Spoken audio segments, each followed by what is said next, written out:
नमस्ते दोस्तों, तो आज आपको एक बड़ी ही अचंभित एवं भयानक रहस्यमय कहानी सुनाऊंगी जिसमें आपको कुछ नई रहस्यमय बातें की जानकारी होगी।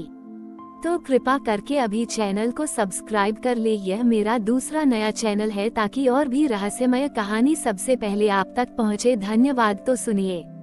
कबीर एक युवा संगीतकार था जिसकी पहचान केवल उसकी साधारण बांसुरी थी।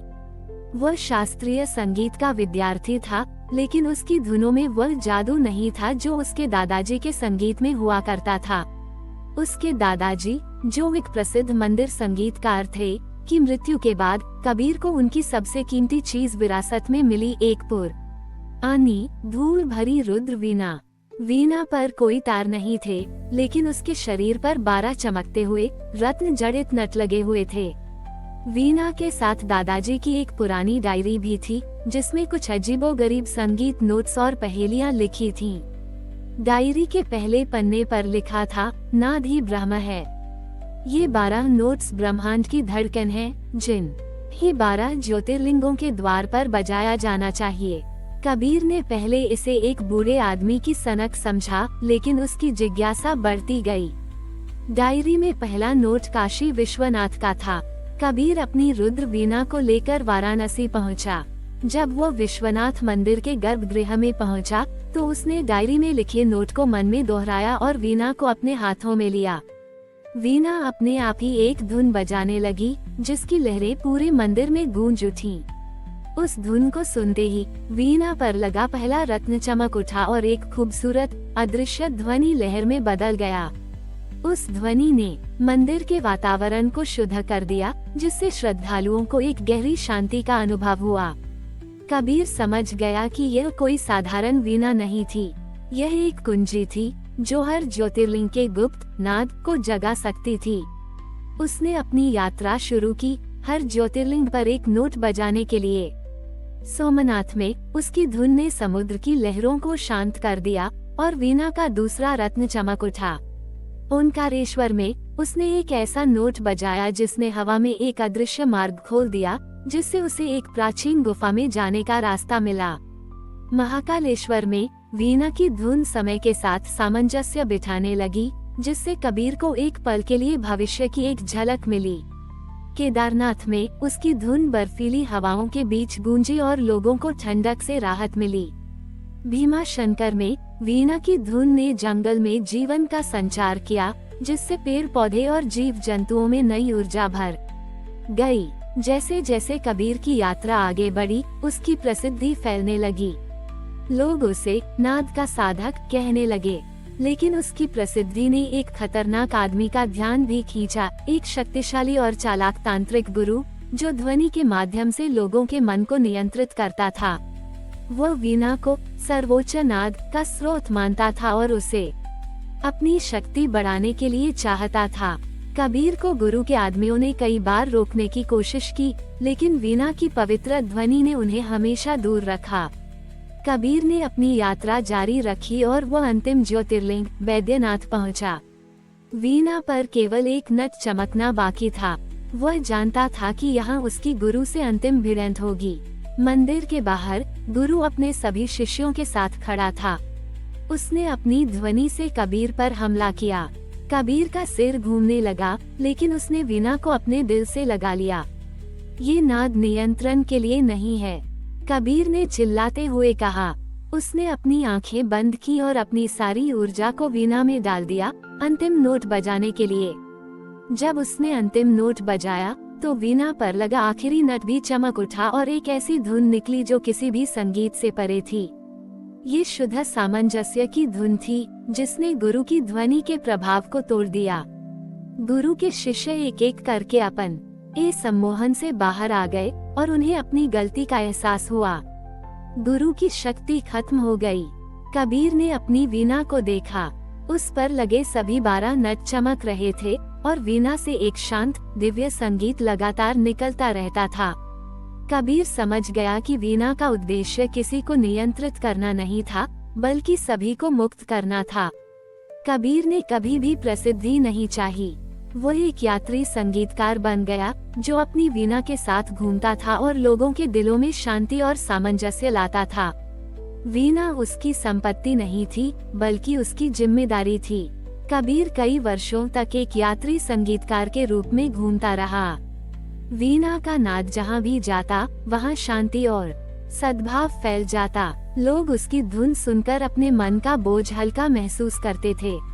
लेकिन धीरे धीरे कबीर को महसूस होने लगा कि वीणा का प्रभाव कम हो रहा है। बड़े शहरों में वीणा का संगीत शोर शराबे और भीड़ में खो जाता था। उसे एक अजीब सी बेचैनी होने लगी, जैसे कोई उसकी धुन का मुकाबला कर रहा हो। एक दिन कबीर को पता चला कि एक शक्तिशाली मीडिया समूह सोनिक ग्लोबल एक ऐसी सब्लिमिनल फ्रीक्वेंसी का प्रसारण कर रहा है जो लोगों के मन को अशांत कर रही थी। ये फ्रीक्वेंसी टीवी, रेडियो और इंटरनेट के माध्यम से हर घर तक पहुंच रही थी, जिससे लोग बेचैन और अधीर हो रहे थे। यह एक आधुनिक युग का सम्मोहन था, जब छोटी ही सका उद्देश्य लोगों को नियंत्रित करना था। कबीर ने वीणा को छुआ और वीणा एक नया दुखद स्वर निकालने लगी, एक चेतावनी। उसकी दादाजी की डायरी में एक और पन्ना मिला, जिस पर लिखा था, नाद का शोर, हृदय का अंधकार। कबीर समझ गया, गुरु से उसकी लड़ाई तांत्रिक शक्ति से थी, लेकिन ये लड़ाई तकनीक से थी। वह अपनी वीणा से एक एक करके हर शहर में जाकर इस फ्रीक्वेंसी को नहीं हरा सकता था। उसे एक ऐसा समाधान चाहिए था जो दुनिया भर में काम करे। उसे अपनी पिछली यात्रा याद आई। उसे एहसास हुआ कि 12 ज्योतिर्लिंग केवल ऊर्जा के स्रोत नहीं थे, बल्कि वे पृथ्वी की आध्यात्मिक ऊर्जा के एंटेना थे। वो उनके माध्यम से अपनी धुन को पूरी दुनिया में फैला सकता था। उसने अपनी अंतिम यात्रा शुरू की और सीधा त्रयंबकेश्वर पहुंचा। यहीं पर उसे वह प्राचीन पांडुलिपि मिली थी जिसमें कुछ मंत्र खुदे थे। उसने पांडुलिपि के उन हिस्सों को फिर से पढ़ा जिन्हें वह पहले नहीं समझ पाया था। अब उसे एहसास हुआ कि वे मंत्र वीणा के नाद को पृथ्वी के ऊर्जा नेटवर्क के माध्यम से प्रसारित करन एक ही विधि थे। कबीर ने मंदिर के केंद्र में बैठकर अपनी वीणा उठाई। उसने अपनी सारी बची हुई ऊर्जा को एकत्रित किया और 12 ज्योतिर्लिंगों के सभी नोट्स को एक साथ बजाना शुरू किया। यह एक साधारण धुन नहीं थी, बल्कि एक समग्र सामंजस्य, यूनिफाइड हार्मनी था, जो हर ज्योतिर्लिंग के नाद को एक साथ जोड़ रहा था। वीणा से एक शांत लेकिन शक्तिशाली कंपन निकला, जो धरती के अंदरूनी हिस्सों से होता हुआ हर ज्योतिर्लिंग तक पहुंचा। ज्योतिर्लिंगों ने उस नाद को ग्रहण किया और उसे एक विशाल वैश्विक लहर में बदल दिया, जिसने सोनिक ग्लोबल की फ्रीक्वेंसी को काट दिया। पूरी दुनिया में एक अजीब सा सन्नाटा छा गया। लोग अचानक रुक गए। उन्हें लगा जैसे एक भारी बोझ उनके कंधों से उतर गया हो। टीवी स्क्रीन पर चल रहे विज्ञापन बंद हो गए और लोगों के मन से बेचैनी दूर हो गई। दुनिया ने पहली बार नाद का शाश्वत संगीत सुना। जब ये सब समाप्त हुआ तो कबीर ने अपनी वीणा को नीचे रखा। वह पूरी तरह से थक चुका था। उसके शरीर में कोई जान नहीं थी, लेकिन उसकी आंखें शांति से भरी थीं। उसने अपनी पूरी शक्ति मानवता के लिए लगा दी थी। वह जागा तो उसने देखा कि वीणा अब बज नहीं रही थी। उसके रत्न धुंधले हो गए थे। वीणा ने अपनी सारी दिव्य शक्ति छोटे ऊनिया को दे दी थी। कबीर ने उसे उठाया और मुस्कुराया। वह अब एक साधारण संगीतकार था, जिसने अपना सबसे कीमती उपहार मानवता को दे दिया था। कबीर ने कभी प्रसिद्धि नहीं चाही और उसने अब वह सब कुछ खो दिया था जो उसे खास बनाता था, लेकिन उसने मानवता को एक ऐसी चीज दी थी जो किसी भी तकनीक से परे थी। वह एक शांत नायक न गया था, जिसने दुनिया को एक सबक सिखाया था। सबसे शक्तिशाली संगीत वह होता है जो आत्मा को मुक्त करता है, न कि उसे बांधता है। जब सोनिक ग्लोबल की फ्रीक्वेंसी का असर खत्म हुआ तो दुनिया ने एक सामूहिक राहत की सांस ली। लोग अचानक शांत हो गए, जैसे एक भयानक शोर उनके कानों से हट गया हो। कंपनी का पर्दाफाश छोटे हुआ, लेकिन कबीर ने कभी अपना नाम उजागर नहीं किया।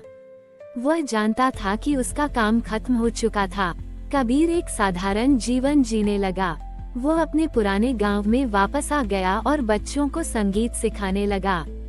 वह अब अपनी वीणा नहीं बजा सकता था क्योंकि उसकी शक्ति चली गई थी, लेकिन वो उन्हें संगीत की आत्मा, उसकी शुद्धता और उस ए सामंजस्य के बारे में सिखाता था।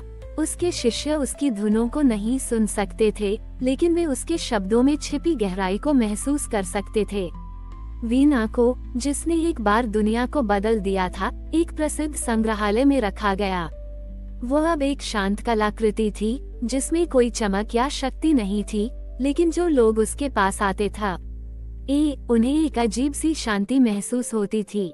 ये कबीर के त्याग का प्रतीक बन चुकी थी। दुनिया को एक नई आजादी मिली थी।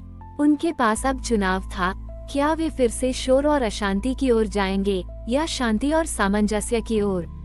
कबीर ने उन्हें रास्ता दिखाया था, लेकिन उस रास्ते पर चलना उनका खुद का चुनाव था। एक शाम कबीर, अब एक बहुत ही बूढ़ा और कमजोर व्यक्ति, अपने शिष्यों को एक कहानी सुना रहा था। वो उन्हें 12 ज्योतिर्लिंगों की अपनी यात्रा के बारे में बता रहा था, लेकिन एक अलग तरीके से। उसने वीणा की जादुई शक्ति के बारे में कुछ नहीं बताया। उसने कहा, कुछ संगीत ऐसे होते हैं जिन्हें कानों से नहीं, दिल से सुना जाता है। ये संगीत हमेशा तुम्हारे अंदर मौजूद होता है। जब तुम दिल की शांति में होते हो, तो तुम ब्रह्मांड की धुन सुन सकते हो। उस रात कबीर ने शांति से अपनी आंखें बंद कर लीं। उसकी सांसें रुक गईं और उसका शरीर शांत हो गया। कबीर ने संगीत के माध्यम से दुनिया को एक ऐसा उपहार दिया था जिसे चुराया नहीं जा सकता था, नियंत्रित नहीं किया जा सकता था और नहीं बेचा जा सकता था। उसने सामंजस्य का एक बीज बोया था, जिसे अब मानवता को खुद सींचना था। उसकी वीणा भले ही शांत हो गई हो, लेकिन उसका नाद हमेशा के लिए दुनिया में जीवित रहा। कबीर एक संगीतकार के रूप में पैदा हुआ, एक नायक के रूप में जिया और एक अमर नाद के रूप में दुनिया को छोड़ गया। उसकी कहानी यहीं समाप्त होती है, एक अमर विरासत के साथ जो हर दिल में जीवित है।